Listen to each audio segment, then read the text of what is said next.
Welcome back to another episode of Every Degree Matters. I'm your host Saffran Minhar.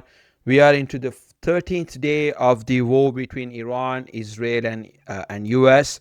Today, the oil barrel price reached again $100. It went up to 120, came down to $188, and it went back to 80, $100 and more.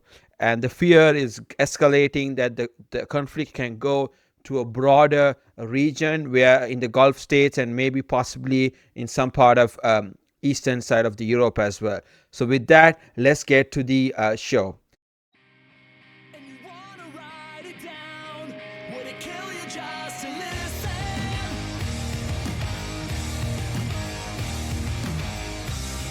And you wanna sell it out with the words out of your position.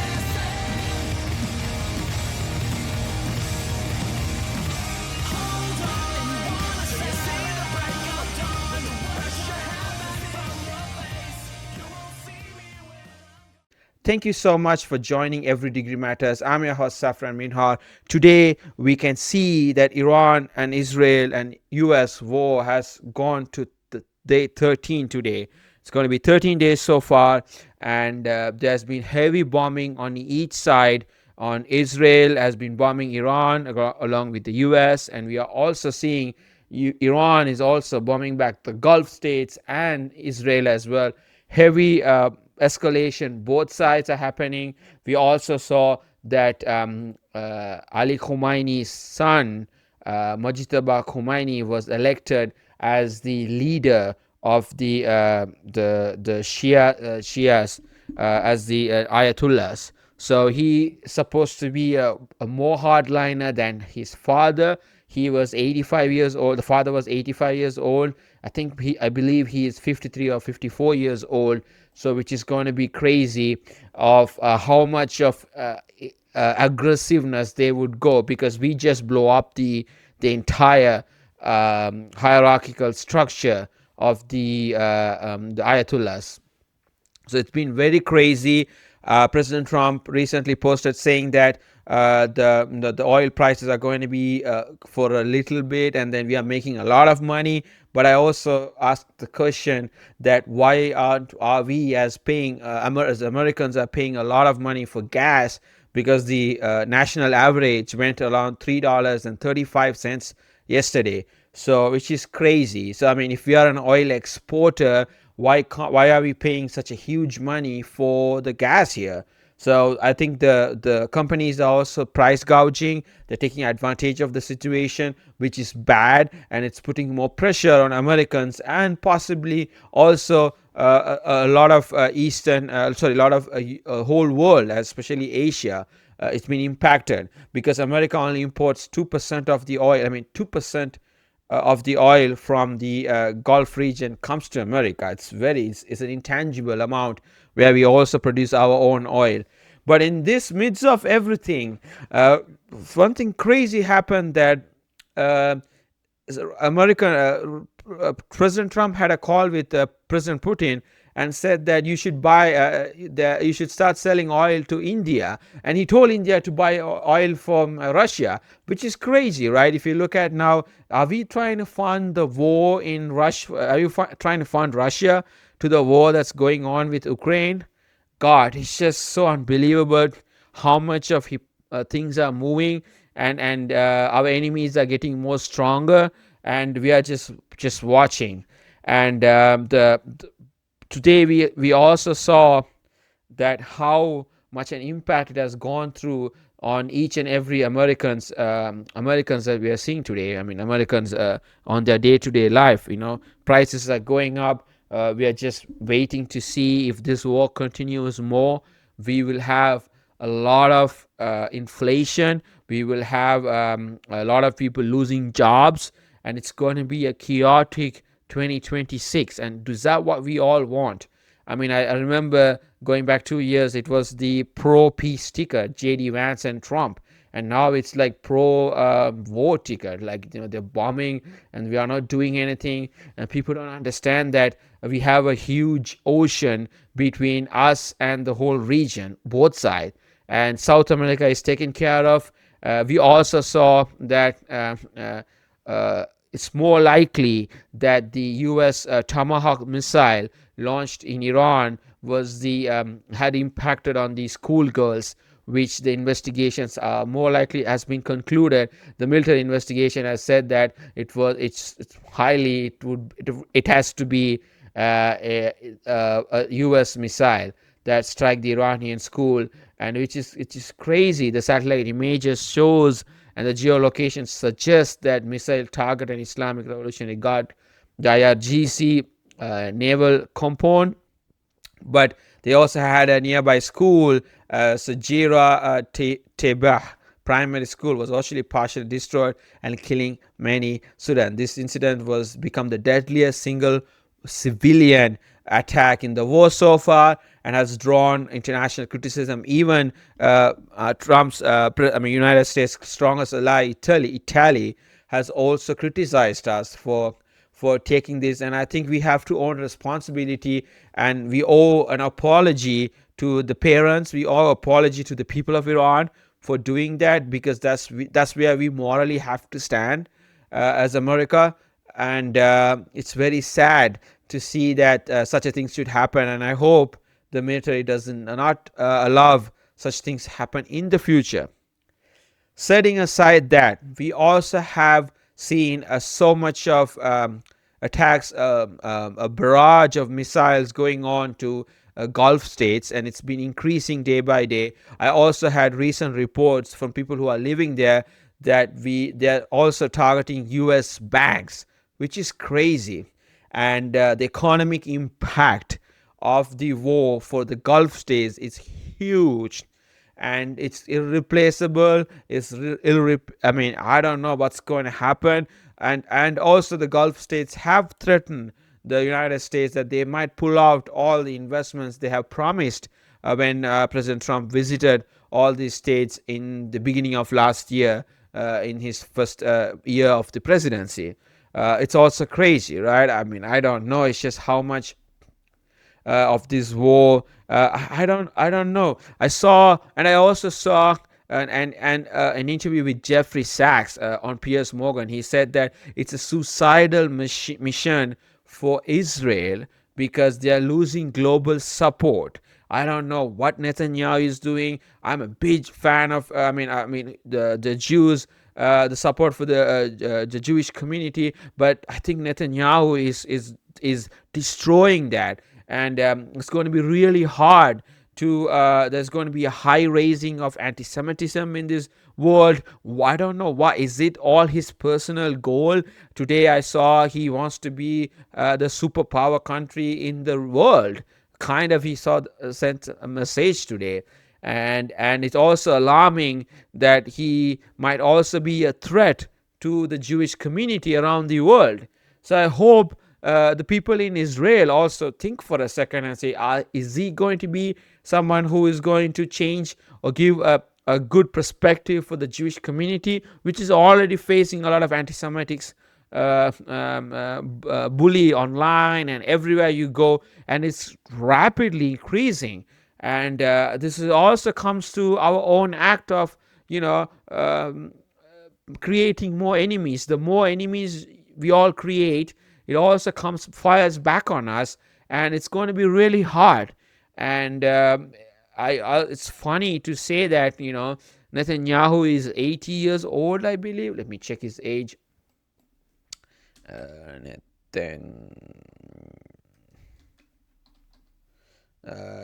So Netanyahu is, what is he? He's 76 years old. Trump is 80 years old. I don't know how long they even have left to live on this planet, maybe 10, 15 years, and they are trying to decide the future of the world, and for the Jewish community and for Americans and the whole world. It's going to be chaos. Imagine if it escalates into a world war. I saw the probability right now, it's under 10%, but it could escalate sooner to 20, 30 and 40. And what are we going to do then? We're just going to sit back and relax and say, oh, okay, this is what we're going to, are we going to go back to our bunkers and live? And last weekend I also saw Caroline Levitt suggesting that they have not ruled out bringing back the draft, which is going to be 50 years after since the last draft was announced in the U.S. Draft means like anyone below the age of 26 should go and register to go and fight for combat into the United States Army, a civilian service. So, which is going to be crazy, and the price of oil just to there could be a big economic crisis and a recession leading to that, because in the last 2007-8 recession, the barrel of oil went all the way to $160, and then boom, it collapsed. What are we going to do? What will be the impact of everyday American? And I have no idea. And I've seen Senator Lindsey Graham of Israel. I don't think he's a senator for America. He's saying he will die for Israel. Like, come on. This guy has been there for Senate since 2002, I believe, and now he will not be asking for re-election.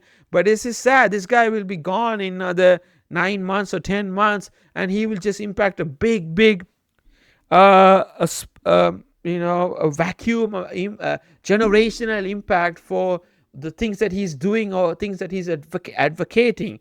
I also saw a Wall Street Journal article where he says that he was coaching Netanyahu how to talk to Trump. What the hell, man? Like, is he the senator of America, or is he senator of Israel? Like, it's just so wrong in all ways, in all means. I would say it's so wrong to see such things happen. Like, America needs to stand up. I mean, today. It's very funny. We are going to celebrate 250 years of independence. I don't know we still have independence from the corporates. I don't know we still have independence from the neocons. I don't know we still have the independence from other countries' influence. I don't know we still have independence from taking self-thought decisions that will impact Americans, that will change the life of Americans. I think we are just going on in this barrage of being the global superpower, yada yada yada, but at what cost? Do we want to turn America into a third world country? We are also seeing influx of immigrants. We are also seeing influx of the jihadis coming in. We are seeing a lot of attacks happening in this country. Why? Because we made all those the eastern region, the Gulf countries or the Arab countries,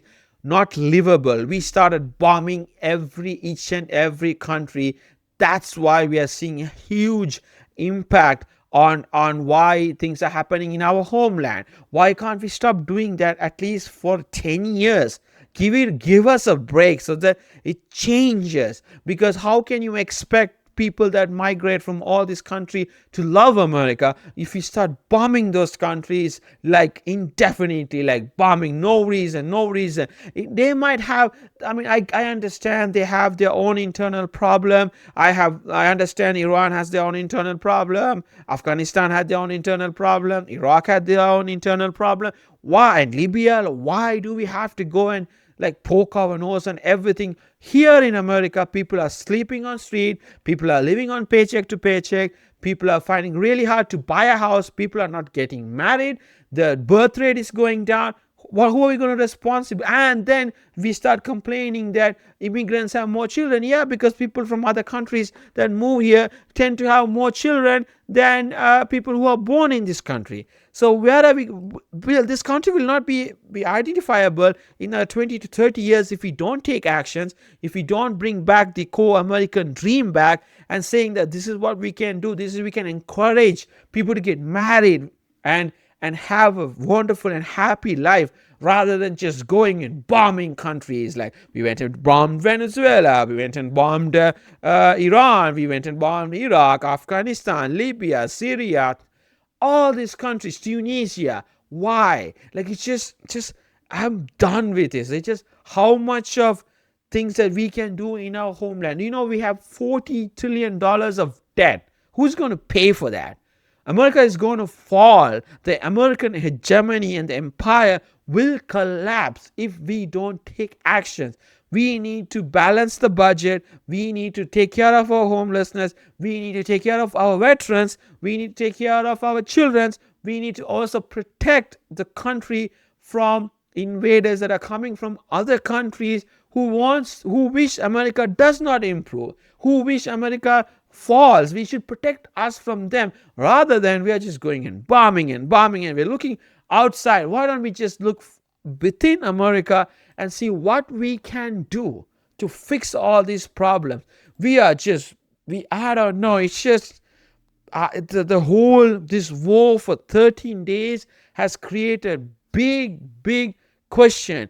Are all these politicians acting on the best interest of America or the people of America, or are they acting on the best interest of the what do you call it, military industrial complex, or Israel, or any other country, Russia? I don't know. It's just so pathetic and sad to look such a beautiful country that has so much potential has been dragged into this trench rabbit hole that it's going to be very hard for us to come back from this. And I hope we can come back from this. So far in Iran, there has been 1,255 people have been killed, 12,000 people have been injured. Out of that, 200 has been women, and 168 children have been killed, including the school that was striked. Healthcare workers 11 killed and 55 wounded. And that's so much of people have been killed and died and wounded. And America, on the other hand, lost 7 service members. I don't know why this is not even a war that we should have started. Like, why? Like today I heard that Bill O'Reilly was talking to Glenn Beck, saying that they had Trump got information saying that Iran has diversified its nuclear power, and they can make 10 nuclear bombs. That's what Bill O'Reilly said on Glenn Beck. I saw a clip today, and that's the reason Trump attacked. And also Israel wants to this is the weakest point that they saw that they can attack Iran. So I just asked the question: United States has nuclear power, Israel has nuclear power. If may God forbid, if Iran has it and uses it, just use them back. I just don't know if that's why we have nuclear deterrence. I remember when Pakistan and India was on fluid to fighting each other, it didn't escalate because both the countries have nuclear. So then it just, deterrence was like, okay, we are going to escalate, done. If one guy blows up the missile, the other guy is also obviously going to blow up the missile. And it's just, I'm done and burned out to see how much of hypocrisy that's going on in this country, especially people who are ruling this country. And mind you, that we have so far spent $50 billion in this war since it began. Like, why? $50 billion, like so much of money for what? There's no ROI for us. And now we have also created a big question mark to all these Gulf states, which were our alliance, which were our supporters, that are questioning whether the United States will protect them, or is it good to have investments in United States? These are big questions. They are asking themselves whether it's going to be possible for them to continue this relationship, where today they have been impacted so much economy wise, and plus destruction. There's been like firecrackers everywhere, and also there's a big disruption on the energy market, energy production. Qatar has halted the LNG production. Iraqi oil production dropped sharply. Iraq shipping through Strait of Hormuz is slowed down, and they also blow up a Thailand ship, the IRGC.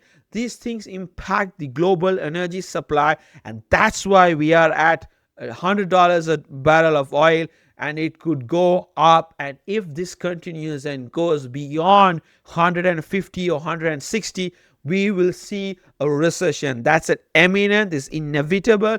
people are going to suffer, and this is all going to be going into the blames of this administration and Israel for dragging America into this rabbit hole, which we shouldn't have done it, which we are the strongest country in the world, nobody can attack us, and why? This big question mark that comes, and and that keeps on questioning my ears. And today we also saw $1 trillion of money wiped out on the stock market. 1 trillion, one with 9 zeros. That's how much money we lost on stock market. I have no idea, will this war end? I don't know. There was a big question. There's also, I saw the trigonometry guys were there, Constantine on Joe Rogan. They said nobody knows how it's going to end. That's the big question. Maybe, I don't know if Trump knows how it's going to end. Maybe we have passed that threshold of celebrating the victory and ending it. We don't know how it's going to end. This could go for months, years, and possibly drag on ground boots on American troops, and which will be a big disaster. Or it will also be something like Trump ends tomorrow, but how can he claim victory? That's going to be the end game. We will be the biggest losers, and it's just going to be a disaster. But they have no diplomatic talks started. Nothing is happening. Iran doesn't want a ceasefire. They are saying they are ready to fight, and they will fight. They will ready to retaliate. I don't know. United States saying they will continue to strike Iran missiles and nuclear capabilities until the nuclear capabilities are destroyed. I think they should just nuke Iran and finish it off like once and for all. If that's something I would suggest, but that's something we could do. But anyways, it's just the IEA emergency oil has been released. The International Energy Agency have released representing 35 major energy consuming countries is planning to release barrels. I think they are planning to release along with the United States too, are planning to release 172 million barrels of oil from the Strategic Reserve. So which is going to ease the pressure down. Hopefully the barrels of an oil price comes down. If not, it's going to be a disaster. I hope we can survive this. I hope President Trump takes rational decision, because today I saw that there is 47% chance that the Democrats sweep the House and the Senate, and President Trump will not be able to do anything since after end of this year. That's it.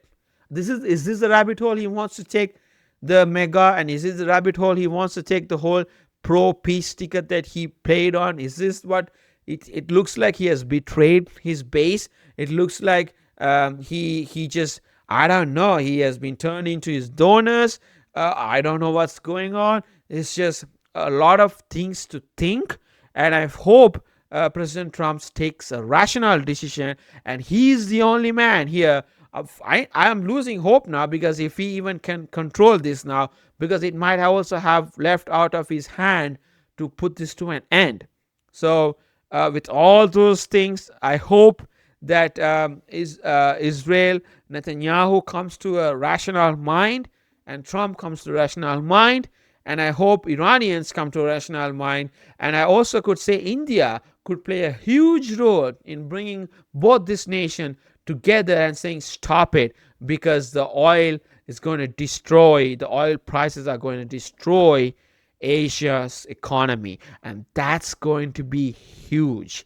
And I don't know if it was the whole book play that Trump wanted to do because he wants to destroy China, but that's another theory that's been put forward by one of the commentators. So we have to wait and see if that's something that President Trump is keeping in his mind. He has it. I don't know, but if not, it's been really, I don't know, guys. It's just, I hope this all comes to an end, and the midterms are coming. I don't want the Democrats are going to win, and it's going to be, and also they also don't have a plan. They are also not opposing the war. They are also not saying they should have done anything. And it's just, I don't know, it's just crazy to look at it. But anyways, with that, that's all we got for this week, because it's been a huge talks that has been happening now, and I hope President Trump takes the rational decision and ends this war as soon as possible. With that, thank you so much for joining Every Degree Matters. I hope we have a world for next week to talk, and a peaceful world. With that, take care and have a nice weekend, everyone. Would it kill you just to listen?